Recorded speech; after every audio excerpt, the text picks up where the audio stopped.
Денеска, јас имам една многу интересна тема, барем за мене беше интересна. Тема за која има време да размислам веќе неколку недели. Иначе се случи пред месеци нешто, се договаравме со Кристијан Калинов, тие што го знаете, он е пастор на црквата во Гласност во Скопје. Тој ме покани да проповедам таму кај нив. И јас го прашам, имате некоја тема која зборувате, не знам. Вика, немаме проповеда за што ќе ти стави Господ на срце. Ама после некој време се јави, вика, имам тема. Вика, сакам да направиме еден експеримент. Експериментот е следен.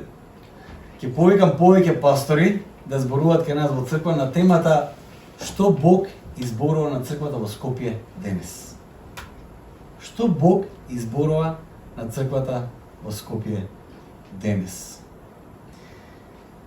За мене тоа беше еден интересен предизвик да земам едно, како да кажем, едно духовно патешествие, да видам што на вистина Бог изборува на црквата во Скопје денес. Кои се тие зборови? Затоа што веруваме дека Господ продолжил да зборува. Библијата имаме, напишана е, така, Бог зборувал. Го имаме тоа сведоштво, но веруваме дека ние веруваме во еден жив Бог, во кој ние и денес можеме да го слушнеме, фала рече. Да го слушнеме Бог што Бог ни зборува на нас денес. Бог е Бог кој се објавува.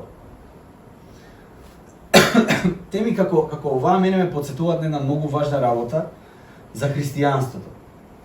Христијанството не е мистична религија, како будизмот, хиндуизмот, во кој ти се свртуваш према себе, копаш внатре во себе да најдеш до некоја, да дојдеш до некоја тајна која треба да се открие. Христијанството е пророчка религија. Христијанството постои затоа што Бог одлучил да се објави. Бог одлучил да му зборува на човекот. И затоа сето тоа што го имаме од Бог е како едно сведоштво кое Бог го има за нас. Нашиот поглед не е примарно вперен кон нас, за ние да размислиме, ние да видиме и да спознаеме кој е Бог. Туку нашиот поглед е вперен кон Бог и кон тоа што Тој го комуницира за нас. Разбирајќи го тој сооднос со Бог, ние можеме правилно да се поставиме и во континуитет да бараме објава од Бог за нас денес преку Неговиот збор, преку молитвата, преку делувањето на Неговиот Свет Дух. Во континуитет да го слушаме Бог како ни зборува. Што Бог изборува на црквата во Скопје денес е тема која ги засега сите цркви во Скопје. И сега може да замислите колку комплексна тема е таа, затоа што не секоја црква е во иста сезона. Еве нашата црква е во памперси, нашата црква е бебенце уште. Млада црква е таа. И на нас ќе ни требаат памперси, светле да знаеш. Има некои цркви кои се малце постари цркви. Различни цркви се соочуваат со различни предизвици, со различни проблеми. Да не кажам дека влијае, верувајте, и местоположбата на црквата кај се наоѓа. Тоа сето тоа ги прави црквите да се соочуваат со различни работи во нивниот развој, во нивниот растеж. И да се одговори на прашањето што Бог изборува на црквата денес, навистина треба да се потпре на некаква Божја објава која ни изборува на нас денеска во оваа подневие, која ќе биде релевантно за сите цркви. Земајќи го предвид сето тоа што го кажав, верувам дека ќе ме разберете дека тоа е комплексна тема на која треба да зборувам сега денес. Но пред да продолжам сакам да кажам неколку дисклеймери, како да кажам. Едноставно да предупредам што нема да направам јас денес. Често пати кога нови луѓе доаѓаат во црквата, ја идеализираат црквата. Има чувство како да влегуваат во небото, во некое совршено место каде што се е совршено. Пасторот е совршениот, од него тече, не знам што се тече, од него исцеление во оно. Јас многу сакам да седнам со тие луѓе и да разговарам дека мислам дека пред некој време имав еден таков разговор дека кога ќе дојдат луѓе кај мене, надежта не смее да биде во мене. Надежта не смее да биде во црквата. Надежта секогаш треба да биде кај Бог. Секогаш погледот треба да биде кај Бог. Така да, приказната за Живко исцелител тука завршува. Нема таква работа кај мене. На тоа сме најасно сите. Во овој контекст сега да кажам дека пораката која ќе ја кажам нема да биде во контекст на Живко исцелител знае се. Тоа е едната работа. Другиот дисклеймер што сакам да го кажам е дека нема сега јас како старозаветните пророци да излезам сега пред вас и да кажам Господ зборува вака, 2 точки, и да ви кажам една проширена реченица за што Господ изборува на црквата во Скопје денес. Тоа што јас се надам дека ќе го направам сега оваа утро, е дека преку тоа промислување кое јас сум го имал изминативе неколку недели, ќе дојдеме до некои зборови кои ќе резонираат длабоко во вас. Ќе резонираат длабоко во вас, кои едноставно ќе ви инспирираат. Може би да размислуваме што Господ ни зборува на нас денеска за тие што живееме во Скопје. Се надевам дека тоа ќе го постигнеме. Тука ајде да почнеме. Размислувањето за оваа тема почна пред неколку недели кога се спремав за состанок на тимот на Евангелска црква Аеродром. Секој прв понеделник во месецот ние имаме состанок како тим. Тие што сме активно вклучени во мисијата на црквата.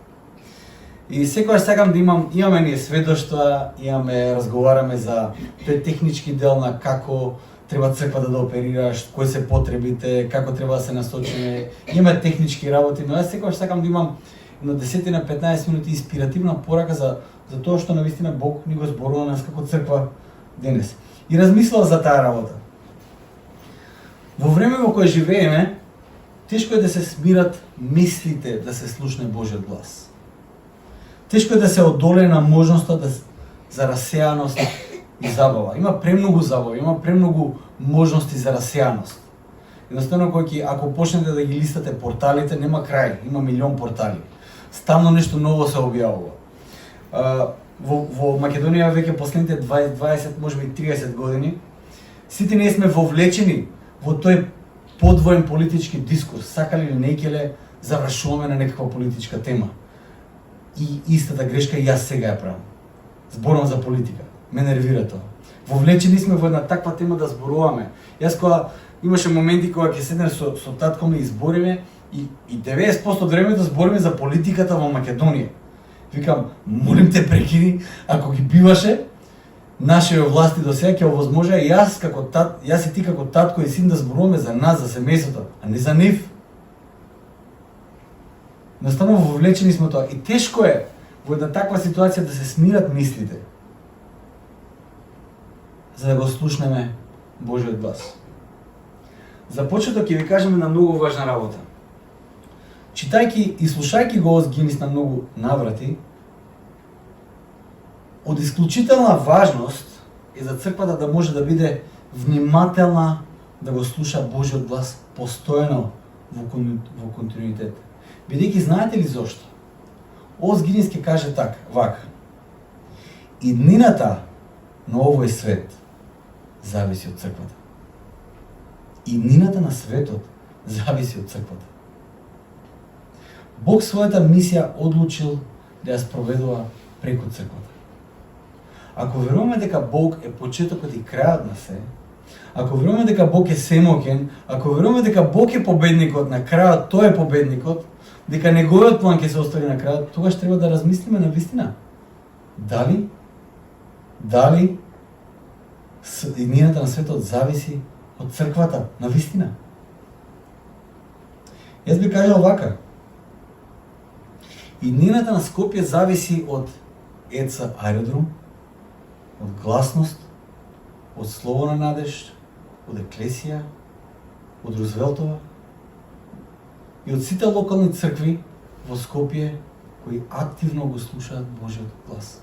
Од тоа зависи иднината на Скопје. Од тоа зависи, верувате ми. За денес сакам да прочитам еден повик кој е познат дел од Стариот Завет и ќе го читам повикот на Авраам. Се појава многу рано во библискиот текст, во првата книга од Библијата, Битие, 12 глава, 1 до 3 стих. Јас ќе го прочитам овој текст и ќе се обидам да извлечеме некои важни поуки од тој текст. Вели вака. И му рече Господ на Авраам: излези од својата земја и од родот свој и од домот на татка си, па појди во земјата што ќе ти ја покажам јас. А од тебе ќе направам голем народ и ќе те благословам. Името твое ќе го прославам и ти ќе бидеш благословен. Ќе ги благословам оние што тебе ќе те благословуваат и ги проколнам оние што тебе ќе те проколнуваат. И преку тебе ќе бидат благословени сите народи на земјата. Амен. Авраам по многу нешта е уникатен човек. Јас верувам дека не постои човек што е сега присутен тука што не слушнал за Авраам. Прв пат да влезете во црква, се слушнале некако за Авраам. Едни од најинтересните, ја пораснав во црква, едни од најинтересните приказни ми беа приказните за Авраам. Кога растев јас во црква, децата не беа толку нежни, немаше тоа што го викам ние PG-13, така да сите приказни се раскажува, макар и приказната за Авраам кога го жртвува својот син од олтарот. Како дете тоа ми беше интересна приказна, фала Богу немав кошмари, дека татко ми ќе ме жртвува на некој олтар и така натаму. Но тие приказни беа доста интересни за мене кога ги читав. Авраам е синоним за вера, таткото на верата. И е носител на заветот преку кој Бог одлучил да го прати Месијата. Многу важен лик. Во текстот има многу нешта за кои може да се зборуваат, многу тој е еден од тие текстови за кои Джордан Питерсон ги каже нема дно, едноставно ќе копаш, едноставно нема дно приказната. Таква е приказната. Јас ќе сакам да погледнеме три нешта од овој текст. Важни три нешта. Првото нешто кое може да го видиме и да го забележиме во текстот е следното. Му рече Господ на Авраам. Токму во овие зборови јас гледам надеж. И токму на овие зборови ние како црква можеме навистина да се потпреме. Веруваме дека секој теолошки разговор, секој разговор за Бог потекнува токму од овде. Потекнува токму од фактот дека Бог одлучил да комуницира со нас, да разговара со нас. Бог одлучил да се објави. Тој одлучил да зборува со човекот. Тоа е причината за било каква теологија. Почетна точка и завршна точка е дека Бог одлучил да се објави и да ни зборува на нас. Таа реченица открива многу повеќе за Бог отколку што можеме и да претпоставиме. Ја открива Божјата желба да биде спознаен од нас. Авраам си го терал животот како што си го терал. Тој не се молел на Бог, едноставно Бог одлучил да му се објави. Исто така, тој ја открива и Божјата заинтересираност за нас и да има важен дел од нашиот живот. Господ, како што е заинтересиран ние да го спознаеме Него, тој е заинтересиран да го спознаеме, тој да не спознае нас во цело, заинтересиран е за нашиот живот. Создателот на универзумот е заинтересиран за секој еден од нас поединечно. Верувам дека доаѓаме до првото нешто за кое сакам да размислуваме како црква. А тоа е, дали сме ние во постојан контакт со Бог? Дали постојано, секојдневно комуницираме со Бог? И дали сме отворени секојдневно да го слушаме Неговиот глас? Знаете, пред недела деня се враќавме со Фани од Струмица, бевме таму на гости малце кај нашите. Децата сабота вече останаа таму, а ние се враќавме сами. Имавме прилика во тишина да зборуваме малце во колата дека се возиме. Инаку во колата ги имаме едни од најубавите разговори со Фани. Може почесто треба да се возиме, така ако сме на патешествие, да знаете дека имаме важна мисија за разговор. Во февруари јас прилежав ковид, а веројатно и Фани прилежа тогаш. Јас бев со симптоми, она не. Следеа неколку тешки месеци за мене за опоравување, вниманието, некои чудни работи се дешава, едноставно не можев да читам, 2 месеци не можев да читам, чудно е тоа. Еден параграф не може вниманието да го држам. Фани, после заглави со тоа што се вика пост-ковид синдром, не знаеме во цело што тоа значи. Имавме многу тежок период из кој поминувавме. И се прашуваме за тоа како луѓето го поминуваат животот без Бог. Како луѓето без Бог во животот поминуваат низ тешките ситуации во животот, затоа што кога ни е тешко, ние се молиме. Едноставно бараме сила од Бог. Прашањето е како луѓето поминуваат низ животот без Бог. Често пати дури ние христијаните ќе кажеме дека Бог ќе даде сила. И навистина се надевам дека го мислиме тоа што го зборуваме. Често пати христијаните кои ќе кажеме така од ракав кој ќе стрезнаме, добро, Господ ќе даде сила, а не го веруваме тоа, знаете што кажуваме? Со други зборови ќе кажеме, знаеш што, свој на своето си, правиш што ќе правиш. Не смееме да забораваме дека апостолите не смеа да мрднат надвор од Ерусалим се додека не дојде сила од озгор. Едно од најважните ветувања кои Господ ги имаше за црквата беше Светиот Дух. Силата од Светиот Дух. Сила за мисијата која ќе треба да ја вршат, но и силата да се биде Христов следбеник. Да се биде христијанин сам со себе е невозможна мисија. Верувајте ми. И сум пробал. Со моја сила јас да го живеам христијанскиот живот. Не иде. Потребна е сила од озгора. Потребна е силата од Светиот Дух. И секогаш кога зборуваме ние за силата, дека се надеваме на Божјата сила, се надевам дека тоа навистина го мислиме затоа што силата од Бог секој ден ни е потребна за да го живееме секојдневниот христијански живот. Така да прашањето за нас денес е: дали ние како црква сме во постојан контакт со Бог? Дали ние секојдневно ја примаме таа сила која е неопходна да се живее христијанскиот живот овде на земјата? Затоа што Бог никогаш не во познак прашање. Секогаш кога зборувам за мисијата на црквата и што треба да се прави и како треба да правиме, никогаш не разговарам за делот од Бог. Затоа што Бог ни повикува да работиме во некакво партнерство во неговата мисија.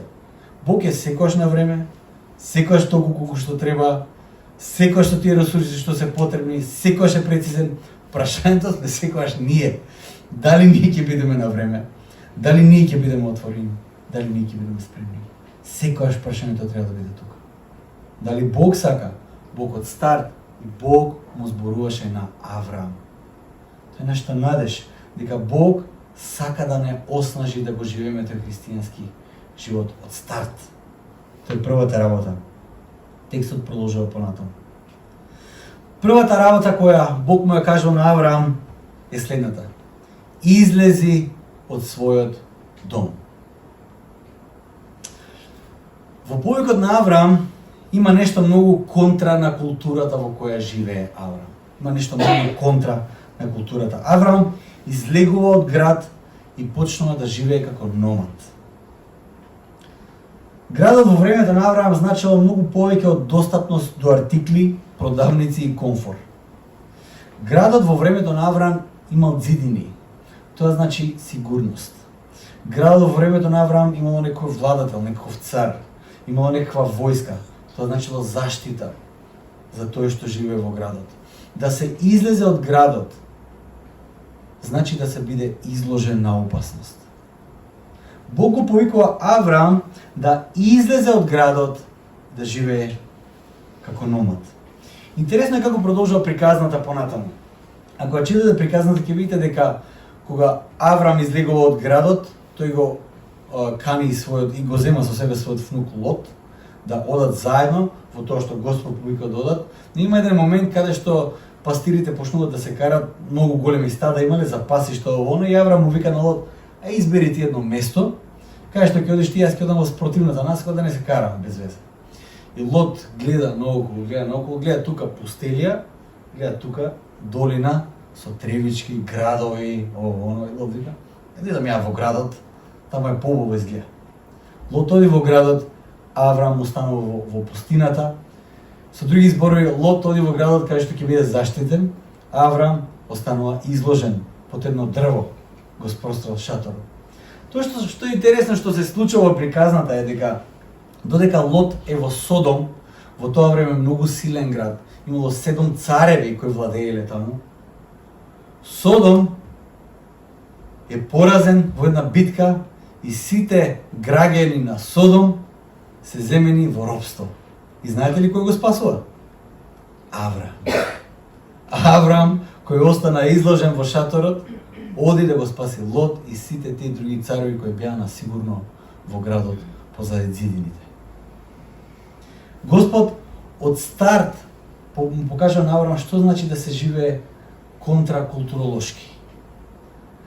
Повикот Божи за нас како црква е секогаш да бидеме контра на таа култура во која се наоѓаме.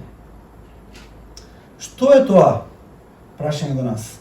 Што е тоа што Бог нас не повикал во нашиот контекст, а е контра на културата? Што би представувало тоа во контекст на нашето семејство, на работното место, во нашиот град? Како Бог нас не повикува да излеземе од некаков контекст за да можеме да служиме на неговата мисија. Една многу важна работа додека ги изборувам овие работи. Кога Господ не повикува да излеземе од одреден контекст, да живееме контра на културата, тоа во никој случај не значи изолација. Во никој случај. Ако сега размислувате за некаква изолација од некакво општество, се лажете.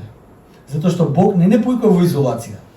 Таа првосвештеничка молитва на Исус која имаше во Јован 17 глава, Исус се моли: не, татко, не те молам да ги земеш од овој свет, туку да ги заштитиш во светот, затоа што тие се во светот, но не се од светот.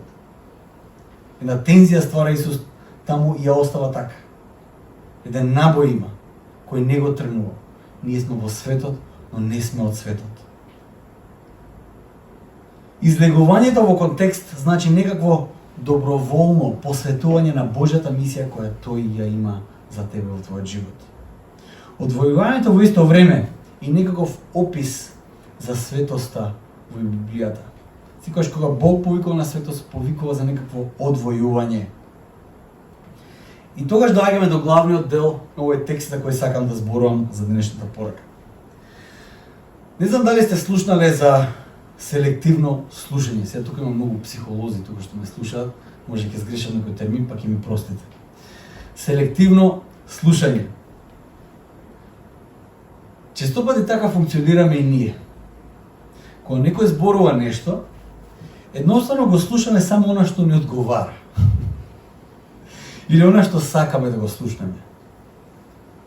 Јас често пати така сум слушал. Тоа верувам дека може да стане, јас верувам дека тоа може да стане едно од најголемите проклетства за секоја локална црква. Доколку го наместо да го слуша Божиот глас, се затвора во една ехо соба. Се изолира и се затвора во една ехо соба и се зборуваме сите се согласуваме, сите сме на едно, сите сме на исто. Ехо соба, што да ви кажам? Тоа што ќе го кажам јас, го зборува и другиот и така натаму. Или сите се окей, или барем полошата варијанта од тоа е во која никој не е окей во локалната црква, освен мојата мала група со која јас се дружам. Тоа е другата страна на паричката. Едната страна е сите сме си окей, супер е све, другата страна на паричката никој не е окей, освен јас и тие два тројца што се околу мене. Никој друг не чини. Тоа се форма на ехо соби во кои ние знаеме да се затвориме. Знаете, слушајќи тоа селективно слушање, да го слушаш само тоа што ти се допаѓа, апостол Павле во 2 Тимотеј, 4 глава, ќе му пише на Тимотеј вака: зашто ќе дојде време кога луѓето нема да го слушаат здравото учење, но водени по своите похоти, ќе си изберат учители да им го залажат слухот. Тие ќе го одвратат слухот свој од вистината и ќе се свртат кон бајки. Ќе се слушаат тоа само што сакаат да си го слушаат, ништо повеќе. Во овој контекст искрено верувам дека поголема опасност е локалната црква да западне во една таква ситуација на изолација, во некоја ехо соба, отколку да се плашам од некаква скриена глобална агенда за искривување на правоверието. Знаете, често пати ние, затоа што можеби сакаме да игнорираме проблемите кои се пред нас, ќе почнеме да се плашиме од сите тие глобални сили кои надвиснуваат над црквата да го искриват правоверието и не знам што. Јас верувам дека вистинскиот и поголем проблем е пред нас. Кој едноставно не го слушаме и не го гледаме тоа што е тука. Во контекст на нашиот денешен текст, јас верувам дека како црква во Скопје имаме голема лекција да научиме. Како црква во Скопје.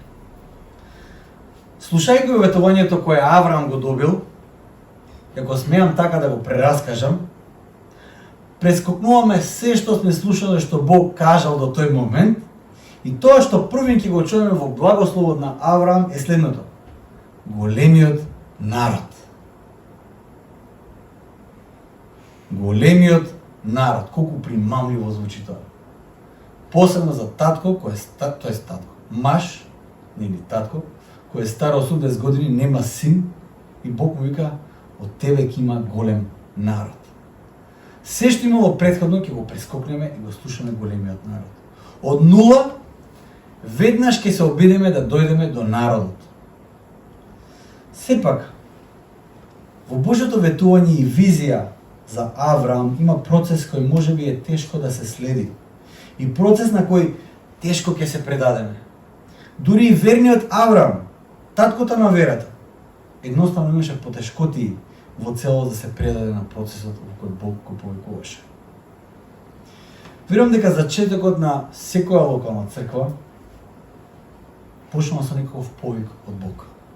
Затоа што црквата е проект кој не надминува сите нас, сите наши ресурси, сите наши способности ги надминува во целост. Верувам дека тоа е случај и со нашата црква. Како Бог повикува и на кој начин ние сега може да дебатираме, но цврсто сум уверен дека некој или неколку добиле силна желба или во некои случаи дури и визија за некаков Божи план и некаков Божи повик, за да го посветат својот живот во целост на тој повик. Како и кај Авраам, ние секогаш ќе бидеме во опасност тој Божи повик да го разбереме погрешно. Или да го оствариме со наши сили, или со нашата креативност, или со нашата снаодливост.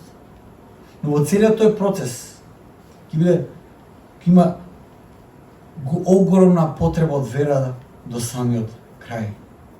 Конкретно за Авраам, повикот за Аврамовиот повик, она што мене ме привлече огромно внимание во првите неколку зборови беше големиот народ. Знаете, Бог, тоа е едно клише, Бог работи на чудни начини. Како почна Авраам? Излегувајќи од домот на својот татко, напуштање на својата земја, излегување од градот, робство, војни, напади. Што ли се не помина Авраам за наместо народ, знаете ли што да добие? Еден син. Не народ. Еден, единствен син. Авраам имаше еден син. И во тој син требаше да биде целиот негов фокус, целата негова вера, целата негова надеж, дека тоа што Бог го ветил преку тој еден син треба да се оствари. Преку тој син се остваруваше визијата која Бог ја имаше за него. Преку тој син, тој требаше да го гледа големиот народ, да ја гледа земјата во наследство и конечниот благослов за сите народи на земјата. Преку тој еден и единствен син. Со други зборови, Божјиот повик за Авраам во овој случај беше да биде добар татко. Ништо повеќе. Не требаше Авраам да освојува народи, не требаше Авраам да создава царство.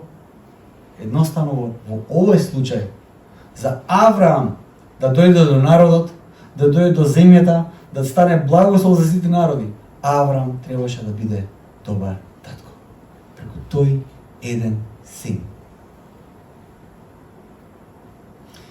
Пораката за денес која сакам да ја пренесам во форма на прашање за секој еден од нас. Кој е тој еден што Бог го става сега во твојот живот? Еден. Кој е тоа едно нешто за кое Бог тебе те повикува денес? Едно нешто. Тешко е да се отргнеме од тие мегаломански идеи за некакво силно општествено влијание и верат дека на тој начин нештото ќе се менува. Ако сме повеќе, ако сме не знам што, поголеми, појма не. Ако сме повлијателни, така ќе се менуваат нештото. Тешко е нашата вера да ја впериме во малиот потенцијал на црквата, наместо во промената на некаква политичка платформа. Многу е тешко тоа. Да се погледне на малата црква и да кажеме тука имам јас верата, дека преку тоа ќе тече благословот Божи. Тешко е да се види минорното искрено делување на црквата наспроти секаде присутноста на корупцијата во нашето општество и да се види надеж. Тешко е да се види надеж. Да си имаме едно прашање за нас тогаш. Да не е нашиот поглед насочен кон погрешното нешто. Може би тука е проблемот. Да не се обидуваме да ја оствариме таа визија со наша сила или преку некои наши сплетки. Ние сме паметни, мудри сме ние, не можеме ние да го направиме тоа. Да не го слушаме само зборот народ и тоа да го очекуваме наместо еден беззначаен син. Каде е нашиот поглед вперен? По прашањето на водството, јас ќе бидам искрен. Во црквата работам затоа што силно верувам, затоа што имам силна надеж дека Господ на тој начин го менува општеството. Искрено ќе ви кажам, во вас овде што сте присутни гледаме една огромна црква. Огромна црква со безграничен потенцијал. Безграничен потенцијал. Една огромна црква. Преку вас искрено можам да ја видам таа некоја обнова на цела Македонија. Преку вас го гледам остварувањето и исполнувањето за визијата која Бог мене ми е дал, која вам ви е дал, визијата која Бог им е дал на сите цркви овде во Македонија. Преку вас го гледам исполнувањето. Би сакал да споделам два важни принципи, додека се фокусираме на тоа едно нешто за кое Бог нас не прукува. Два важни принципи. Првата важна работа е: јас треба да бидам верен во на малку кое сега ми е доверено. Биди верен во малку, ќе те поставам над многу. Тој е принципот на Божјото царство. Речиси сите параболи на Исус алудираат на таквата природа на неговото царство. Тоа не е империја која ќе дојде со Space Shuttle и Star Wars ефекти, туку тоа е синапово зрно, кој едва може да се види, кој подоцна ќе прерасне во огромно дрво. Тоа е еден мал квасец кој ќе се стави во тестото, ќе го накваси целото тесто. Таква е природата на Божјото царство. Да не се занесуваме со Space Shuttle или не знам што, со некое глобално влијание. Не. Природата на Божјото царство е: биди верен во малку, ќе те поставам над многу. Тоа е првата работа. Втората работа е: јас со надеж, а не со презир, треба да гледам на овој мал почеток. Имаше еден пророк во Стариот Завет кој го гледал малиот почеток кој Бог го прави и бил во опасност на тоа да гледа со презир. Колку е мало тоа. Ова ќе се изгуби во толпата, ништо не е важно тоа. На малите почетоци треба да гледаме со надеж. Не затоа што ние ќе можеме да направиме нешто, туку затоа што Бог прави нешто. Биди верен во малку, не гледај со презир на малите почетоци. Божјото делување никогаш, апсолутно никогаш не зависело од некакво демократско мнозинство, верувајте ми. Во горната соба, кога почнува црквата, биле 120 души, ништо повеќе. Против мидијанците во Стариот Завет биле 300 војници. Против илјадниците мидијанци биле 300 војници. Против Египет биле двајца, Мојсе и Арон, ништо повеќе. Божјото делување, Божјото остварување на неговиот план, Божјата надеж никогаш не зависи од некакво демократско мнозинство. Туку во малиот почеток и верноста во малите нешта кои Бог ги става пред нас. Божјиот повик за Авраам бил да биде повик да биде татко на многу народи. Божјиот повик за Авраам излегува од границите на неговиот земен живот. Тој е мултигенерацијски повик. Се што Бог прави преку нас, а е во црквата, не надминува нас. Ќе не надживе, треба да не надживе нас. Не сме да умре со нас. Божјиот повик за црквата е еден таков повик, еден вечен повик, во една вечна мисија. Не завршува. Авраам бил еден човек кој имал еден син. Сега повеќе од 50% од светската популација религијски се идентификува со Авраам. Тој навистина станува татко на многу народи. Авраам станува благослов за сите народи на земјата. Сепак Авраам имаше еден син на кој сето своје внимание требаше да го посвети. И за крај, уште еднаш ќе го поставам тоа прашање. Размислете, најдете начин да бидете во тишина, да го слушнете Божјиот глас. Кое тоа е едно нешто кое Бог сега го става пред тебе во твојот живот? Што е тоа? Тој може би еден човек за кој треба да се молиш. Може би е една служба која треба да ја правиш. Може би треба да бидеш дел од некаква група сега. Може би е некаква мисија во која сакаш да се приклучиш. Може би е една место во твојата или улога која ќе ја земеш на твоето работно место. Како глас на надеж. Без да прекинеш. Не знам што е тоа што тоа едно нешто Бог те повикува да го правиш, да бидеш светлина таму кај што си.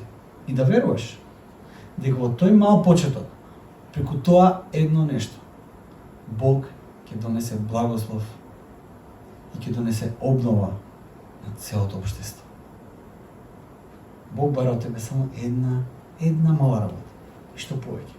Не мегаломанска идеја, една мала послушност за тој да ја води својата мисија, да го остави својот план овде во Скопје. Ајде да се молиме за крај.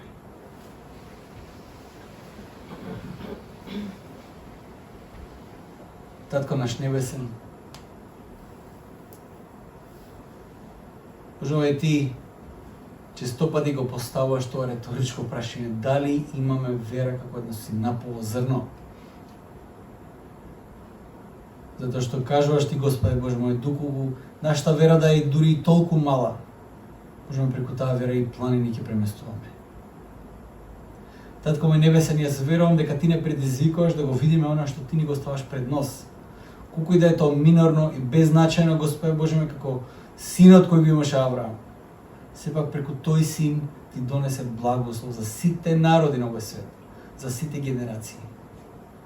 Татко мој небесен, силно сум убеден дека обновата на нашето општество почнува од секој еден од нас, од оваа црква, од оваа локална црква, од другите локални цркви кои слушаат Твојот глас, Господи. Татко ме сте молам да не се затвориме, чување да не се затвориме во ехо соби, каде што ќе си го слушаме само тоа што ни одговара. Молам, Господи Боже мој, да бидеме изложени на Твојот глас, на Твоите зборови, на Твоите ветувања, на Твоите предизвици, да те следиме чекор по чекор во вера до крајот на нашиот живот и да видиме што Ти, Господи, правиш, какви чуда Ти ќе правиш преку Твојата црква. Татко мој небесен, јас верувам дека еднината на Скопје зависи од црквата, Господи. Од црквата која го слуша и го следи Твојот глас. Затоа те молам, Господи Боже мој, нашиот поглед да биде вперен таму кај што треба секогаш да биде, а тоа е во Тебе, Господи.